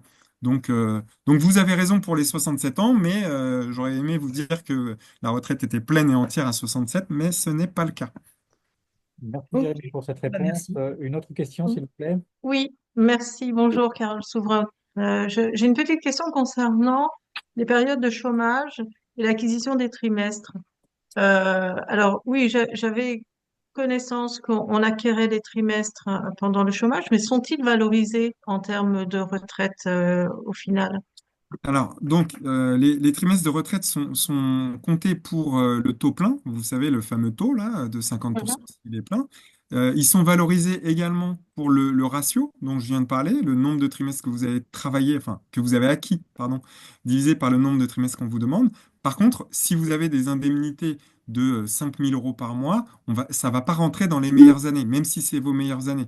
Vous voyez? mhm, Donc, la d'accord. petite nuance, elle se joue là. Et puis, une autre nuance, c'est par exemple pour les carrières longues, etc. On va pas forcément tous les prendre. Mais en synthèse, c'est valorisé quasiment comme un trimestre cotisé, quoi. Et c'est D'accord, pas merci. plafonné, justement? Il n'y a pas un nombre de trimestres qui est pris? J'avais entendu 4. Ben, alors, 4 justement, c'est dans le cadre de la carrière longue. On en retient 4 maximum. Mais par contre, il y a des gens qui peuvent avoir, bon, j'en ai jamais vu, mais 30 trimestres de chômage, ce serait possible. Et dans le cas où la période d'inscription en France Travail n'est pas indemnisée, parce que mon Oui, statut ne me le permet pas, oui. quid de cette valorisation, non pas en termes de valeur de trimestre, mais nombre de trimestres? Alors là, c'est un petit peu sensible parce que ça va dépendre, par exemple, comment dire, si c'est la première période, on va pouvoir en retenir dans une limite de 6. Vous voyez, en fait, ça, il y a quelques cas où on peut prendre la période, mais malgré tout, les un trimestre 50 jours pour la base et les points GIRCARCO, c'est pour les trimestres, pour les périodes indemnisées. Mais dans certains cas, ben, on peut quand même bénéficier de trimestres, mais c'est pas la majorité, quoi. Je vais dire où alors? Ok. Plaisir. Une autre question. On vous transmettra les mails hein, de Jérémy et de Pavel ainsi que d'Emmanuel, bien sûr, pour que vous puissiez les contacter en direct sur vos propres besoins. Est-ce qu'il y a d'autres questions sur Ouais, moi j'en ai une. Bonsoir à Frédéric? tous, donc Frédéric Valin. Personnellement, je suis carrière longue. J'aurai mes 171 ou 172 trimestres l'année de mes 60 ans. Bon, moi, je suis de fin d'année, donc ça tombe bien. À la date d'aujourd'hui, l'âge légal est de 64 ans. Si je pars par anticipation, malgré que j'ai cotisé tous mes trimestres, j'ai un ami qui l'a fait et il a perdu 36% en partant à 60 ans, alors que c'était à 62 ans au moment où il l'a fait. Et on lui a expliqué que quand il arrivera à ses 62 ans, d'ici peu, au mois de juin, ben, ces 36%, en fin de compte, c'est ad vita aeternam, malgré que quand lui, en plus, il est parti, il n'avait pas les 172 ou 171 qu'il devait, mais il en avait 6 de trop. Donc, il était vraiment en carrière très, très longue. Ouais. Et je trouve ça un peu étonnant, quoi. On a Alors, cotisé toute sa vie et je comprends pas le mode alors de fonctionnement. bon, c'est pareil, c'est difficile de répondre sur un comme ça, parce que bon, enfin, alors, carrière longue, c'est quoi? C'est un cas de départ anticipé. Euh, Mhm, donc, vous pouvez partir donc par exemple à 60 ans et votre carrière va se calculer en fait avec les 25 meilleures années, le taux plein, puisque carrière longue égale taux plein forcément, puisque vous avez mhm, votre trimestre.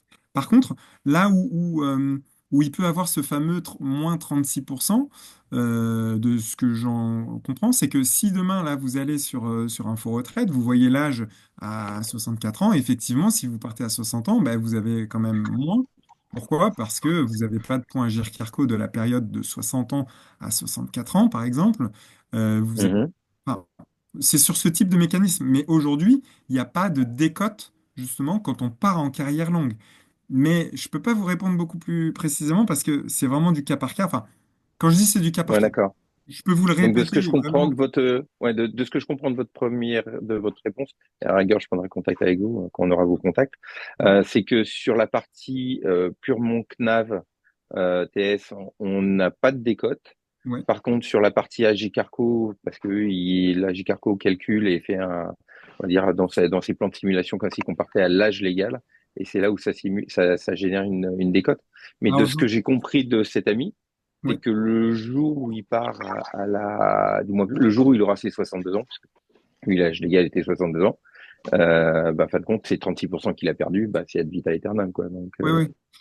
Alors, effectivement, en et alors général, que lui, il avait compris que c'était une décote parce qu'il partait 2 ans avant l'âge légal et qu'après, ça se régulait. Mais, ouais, ouais, ouais. Alors, bon, euh, là-dessus, pour que ça puisse profiter aussi un peu à tout le monde, justement, c'est que ouais. si vous partez en carrière longue, bon, déjà, Oui. on chiffre combien ça fait. Par contre, après, vous Mhm. pouvez continuer à travailler en cumulant points. Mhm.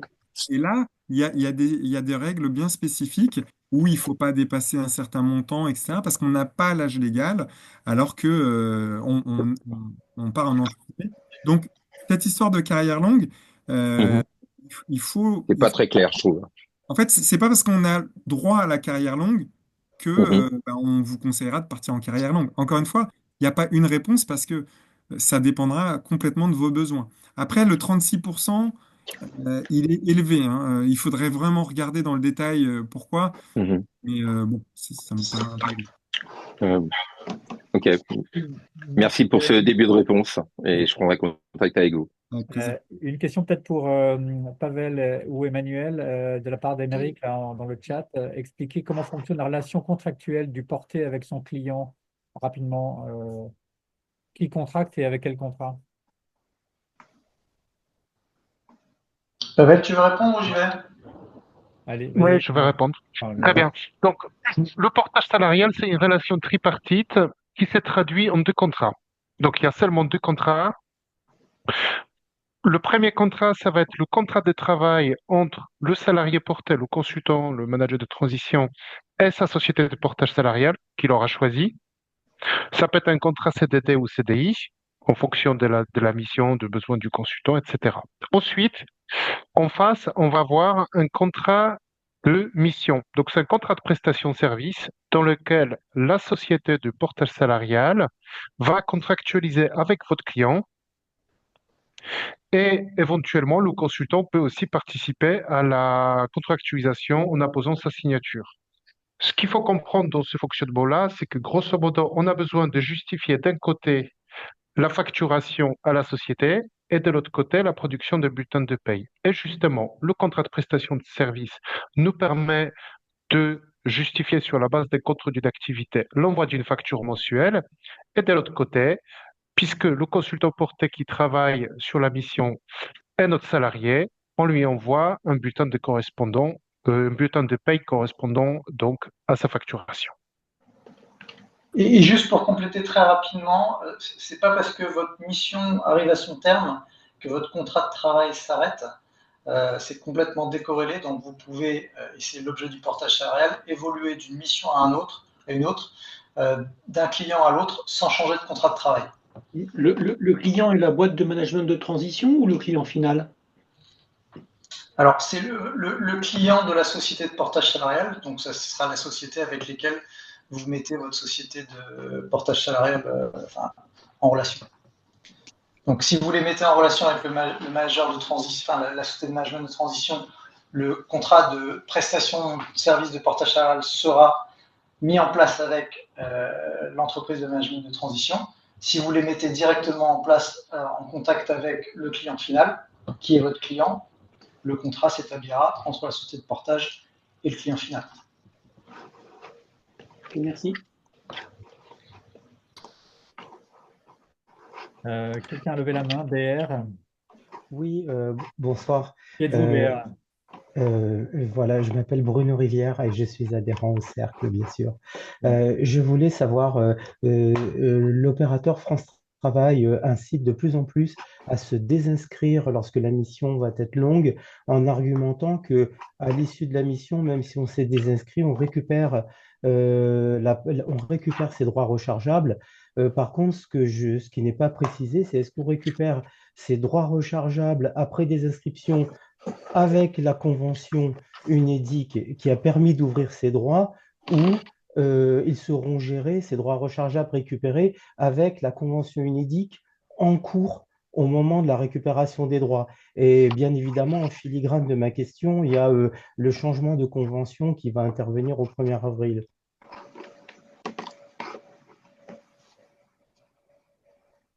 Pavel, est-ce que tu as une réponse? Je posais la question parce que de plus en plus, France Travail incite à se désinscrire en argumentant que les droits rechargeables resteront acquis s'il y a réinscription.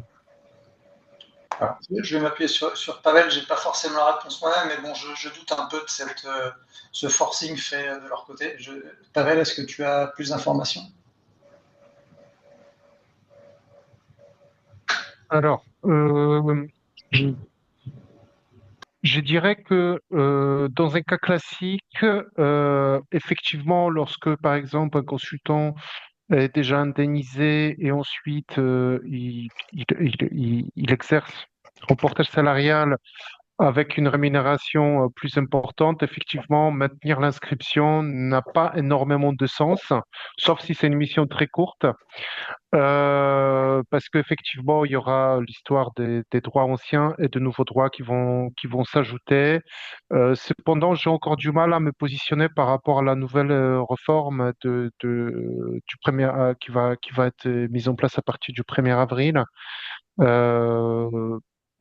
Donc, je préfère pas m'aventurer sur ces terrains-là. Après, je dirais que c'est toujours au cas par cas, c'est-à-dire que en fonction de la durée de votre mission, c'est là où je regarderai plutôt, et aussi en fonction de la mission que vous prenez, c'est-à-dire que si cette mission-là, elle engendre de rémunérations beaucoup plus fortes, ça mérite une étude un petit peu plus approfondie pour vérifier qu'est-ce qui est plus avantageux pour vous, parce que ce qu'il faut mettre en balance, c'est toujours en fait les droits actuels et leur durée, et les nouveaux droits et l'air montant et l'air durée. Merci, Pavel.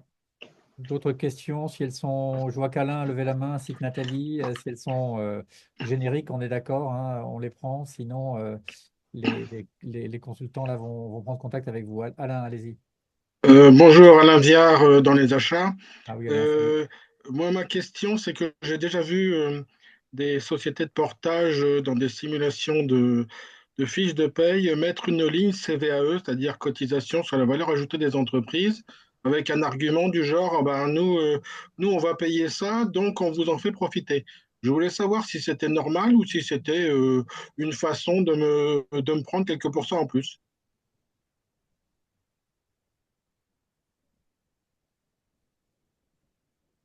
Pavel, tu veux répondre? J'y vais. Bon, j'allais dire que ça fait partie Je des te laisse choses. répondre. Ça fait partie des choses qui sont évidentes, enfin, qui font partie des coûts. Euh, Mon point de vue, c'est que ça ne doit pas passer au travers de votre fiche de paye, mais si ça vous est annoncé avant que vous contractualisez avec votre société de portage et qu'il est clair qu'il y aura une partie de frais supplémentaires qui correspondra à votre code-part de CVE, c'est tout à fait envisageable. Ensuite, c'est vous qui décidez si vous souhaitez adhérer à cette approche ou non. Mais il est vrai, corps défendant des sociétés de portage salarial, que c'est une charge très pénalisante parce que la valeur ajoutée des sociétés de portage salarial est très proche du chiffre d'affaires. Donc ça fait des montants assez conséquents très rapidement. Alors, j'entends bien, mais quelque part, je me dis que quand je prends un package avec un pourcentage, j'attends qu'un certain nombre de choses soient intégrées. Sinon, voilà, moi, je ne suis pas un spécialiste des fiches de paye. Savoir quelles sont les lignes qui sont effectivement dues et puis celles qu'on fait. Voilà. Ce qui est important, je crois, c'est que ça soit très clairement indiqué sur les conditions qui vous sont proposées. Et c'est ça qui est primordial. Et ensuite, c'est à vous de faire votre choix en comparant les différentes propositions pour décider si vous adhérez à un mode de fonctionnement plus qu'un autre. Merci Emmanuel. Merci. On va passer à la question de Nathalie, qui avait la main Oui, également. bonjour. Ma question, elle est sur la reconstitution, disons, des nouveaux droits au chômage. Justement, quand on fait du portage salarial, le nombre de jours de travail qu'on déclare et le nombre de jours réels travaillés, c'est pas le même si on veut justement étaler, disons, son salaire sur une période plus grande. Et donc, en gros, il y a premier nombre de jours, c'est celui que je travaille. Deuxième nombre de jours, celui qui est déclaré via le portage salarial. Et ensuite, quand j'ai un complément de salaire de la part du chômage, le chômage me calcule un autre nombre de jours qui est la division de ce qu'on m'a payé par rapport à mon ancien salaire.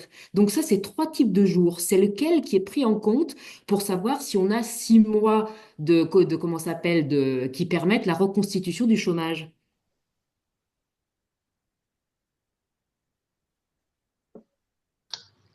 Je me permets de répondre, même si je ne travaille pas chez France Travail, hein, mais concrètement, moi, à ma connaissance en tout cas, en ce qui concerne les droits rechargeables, un jour travaillé égale une journée d'indemnisation. C'est comme ça que Oui, j'ai mais toujours. quel jour? Parce que, par exemple, moi, si je travaille 4 mois, mais que je dis que j'ai Oui, travaillé 8 mois divisé par 2, c'est 4 mois ou c'est 8 mois? Et c'est pareil, quand je suis compensée par le chômage, ils considèrent encore un nombre de oui. jours travaillés sur les feuilles que je reçois qui n'a encore rien à voir ni avec l'un ni avec l'autre. Et je me demande, en fait, quel nombre de jours est le nombre de jours qui fait 6 mois? Alors, je ne sais pas si j'ai bien compris la question, mais typiquement, lorsque vous êtes en activité avec un cabinet de portage salarial, euh, vous travaillez très souvent en mode, où je vais dire, en facturation avec un taux journalier. Donc, vous avez donc le nombre de jours qui est facturé au client et ensuite répercuté fidèlement dans votre bulletin de paye. Oui, mais Et à si mon par sens, exemple, typiquement, sur cet justement, élément-là que Pôle emploi, France Travail doit se baser. je sais pas, justement, c'est la partie pas claire du tout. Parce que l'intérêt du portage salarial, c'est que justement, au lieu de dire j'ai travaillé 4 mois, je peux dire j'ai travaillé 8 mois à la moitié de salaire. C'est un des intérêts, en fait. Et est-ce que ça permet plus facilement de recharger? C'est ça que j'essaie de comprendre, en fait. Alors, moi, si vous voulez, je vais me référer à un cas concret, c'est-à-dire que comment ça fonctionne chez nous. Nous, on va générer, par exemple, un bulletin de paye. Imaginons, vous êtes en activité, par exemple, vous travaillez 20, 21 jours, etc. Vous aurez un bulletin de paye avec nous à 151h67, ainsi de suite. Le mois où vous n'êtes plus du tout en activité, ce qu'on va indiquer dans le bulletin de paye, c'est que vous pouvez générer un salaire. C'est pas un problème. Quand en temps d'activité, on va indiquer zéro. Et c'est ça que Pôle emploi va prendre en compte. Donc, ça va être intéressant, par exemple, ce type de bulletin de paye, ça va être intéressant pour la retraite, etc. Mais pour le chômage, ça ne générera pas de nouveaux droits. Parce que, en fait, c'est c'est de l'argent qui certes provient d'une activité, mais qui est juste, comment dire, euh, payé avec un décalage. Il y a Lionel Toll ou Tollet qui dit dans le chat, ce sont les nombres de jours payés déclarés sur le bulletin de paye. D'accord. Donc, si je me fais payer 4 mois sur 8 mois, on va bien considérer 8 mois de travail à un salaire de moitié. Enfin, honnêtement, j'ai un peu du mal à savoir parce que Si Lionel est encore là, s'il peut prendre la parole, s'il a des arguments à faire valoir en, se, en En enlevant tout cas, ce sera les jours déclarés sur bulletin de paie. C'est ça, oui. D'accord. OK. On va prendre une ou deux dernières questions avant de se quitter. Je précise que les intervenants auront toutes les questions que vous avez posées dans le chat, au cas où certaines n'auraient pas trouvé réponse, qu'on vous donnera par mail évidemment les coordonnées des intervenants. Jérémy a mis les siennes déjà dans le chat et il a raison. Voilà, écoutez, s'il y a encore une ou deux questions, n'hésitez pas. Avant que je vous présente les deux dernières nouveautés du cercle d'ailleurs, avant qu'on se quitte. Allez-y pour les questions génériques, à la fois sur le chômage, à la fois sur la retraite, ou sur le portage salarial donc, évidemment. Non? Bah, écoutez, on va passer à la conclusion. Du coup, je reprends la main pour vous montrer ce slide qui est à l'écran, vous faire part de deux nouveautés sur le site du Cercle depuis aujourd'hui et sur votre profil. Vous savez que nous avons 3000 managers de transition qui sont référencés, qui ont déposé leur profil de façon plus ou moins complète pour certains et qui sont visibles des cabinets de management de transition. Alors, pas les grands qui ne viennent pas chercher des profils sur le site du Cercle, ils ont leur base, mais les cabinets de taille petite ou moyenne. N'hésitez pas donc à enrichir votre profil, c'est très important pour être vu, être lu. Voilà, les deux nouveautés qu'on vous présente et qui seront effectives, vous recevrez pour cela un mail mercredi, comme les 2900 autres managers de transition référencés. Eh bien, c'est la possibilité d'indiquer désormais votre disponibilité sur votre profil. Vous avez un exemple à l'écran. Vous aurez la possibilité, si vous êtes disponible en un seul clic, toutes les 2 semaines, on vous le demandera, eh bien d'activer, de dire oui, je suis disponible. Et si vous n'êtes pas disponible, vous mettrez votre date de disponibilité future et vous ne recevrez plus de messages jusqu'à cette date-là. Et à nouveau, toutes les 2 semaines, on réactualisera, on vous demandera de réactualiser votre disponibilité. Ce sera assez simple, vous allez voir. Le deuxième sujet, voilà, c'est pour être mieux, je le disais, trouvé par les EMT. Je vous ai mis à l'écran un exemple. On voit bien ici que Christophe, Didier ou Patrick sont qualifiés ici.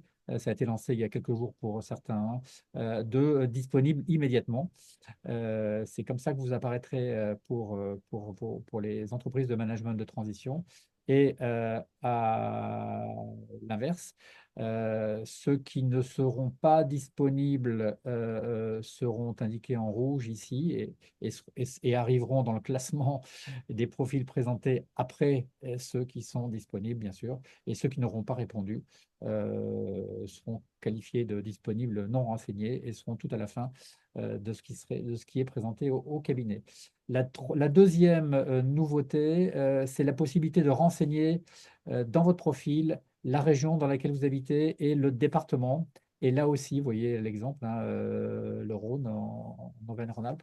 Et là aussi, ça vous permettra d'être mieux trouvé par les cabinets de management de transition. Vous pourrez aussi décider d'être géolocalisé ou de mettre votre ville, comme ici, Lyon, ou l'adresse à Lyon, de façon précise, de façon à ce que vous puissiez réseauter localement. On voit ici sur Lyon, il y a déjà 7 personnes qui l'ont renseigné. On voit où elle réside. Vous n'êtes pas obligé de mettre le nom de votre rue. Vous pouvez simplement mettre Lyon et vous serez centralisé ici au centre de la ville. Donc, à la fois pour réseauter et à la fois pour être mieux trouvé par les EMT. Vous savez que de plus en plus, les entreprises clientes recherchent des managers de transition locaux de façon à éviter les frais de mission, hein, de déplacement et d'hébergement. Voilà, donc ça, c'était deux fonctionnalités qui nous étaient demandées par les cabinets de management de transition qui viennent trouver des profils sur le site du Cercle ou demandés par vous pour mieux réseauter de façon locale. Voilà, je pense que j'en ai terminé pour ce qui me concerne, oui. J'arrête le partage d'écran. J'en profite pour remercier évidemment Emmanuel Mahé et Pavel pour ce qui les concerne et pour Plug and Pay, qui est partenaire du Cercle depuis de longs mois désormais. Merci pour votre confiance. Merci aussi à Jérémy qui est intervenu de façon très brillante pour la partie retraite. Jérémy Léonard d'Impacto Conseil, hein, vous avez ses coordonnées dans le chat. On vous transmettra tout ça évidemment, les coordonnées des 3 intervenants par mail, bien entendu. Et vous n'hésiterez pas évidemment demain matin sur LinkedIn à aller commenter le post qui ne manquera pas d'être publié pour vous remercier d'avoir été si nombreux présents ce soir. Voilà, un dernier mot peut-être pour notre invité, pour Emmanuel Mahé qui va conclure cette soirée. Je le mets à l'écran pour qu'il puisse… Juste pour remercier tout le monde, hein, c'est un webinaire un peu tardif, donc on ne va pas traîner, on va tous rentrer chez soi et profiter de la soirée. Mais donc on reste à votre écoute et si on peut répondre à d'autres questions qui n'ont pas pu être posées ce soir, bien entendu, on sera ravis d'y répondre dès demain matin. Voilà, et merci à Olivier Lecoquil qui était Exactement. présent parmi nous, qui a répondu à de nombreuses questions dans le chat et qui sera, je pense, ravi de ce webinaire où il y a eu plus d'une centaine de personnes présentes. Merci à vous tous d'avoir été présents. Merci. Voilà, je vous souhaite une bonne soirée et vous dis Merci. à très bientôt. Bonne soirée. À très vite. Voilà, merci bien. Merci à vous. Au revoir. Au revoir. Merci, bonne soirée, au revoir. Bonne soirée. Merci, bonne soirée. Bravo aux intervenants, les explications étaient très claires et très, très précises. Bravo. Merci beaucoup. Merci à eux, merci à tous. Bonne soirée à Au tous. revoir.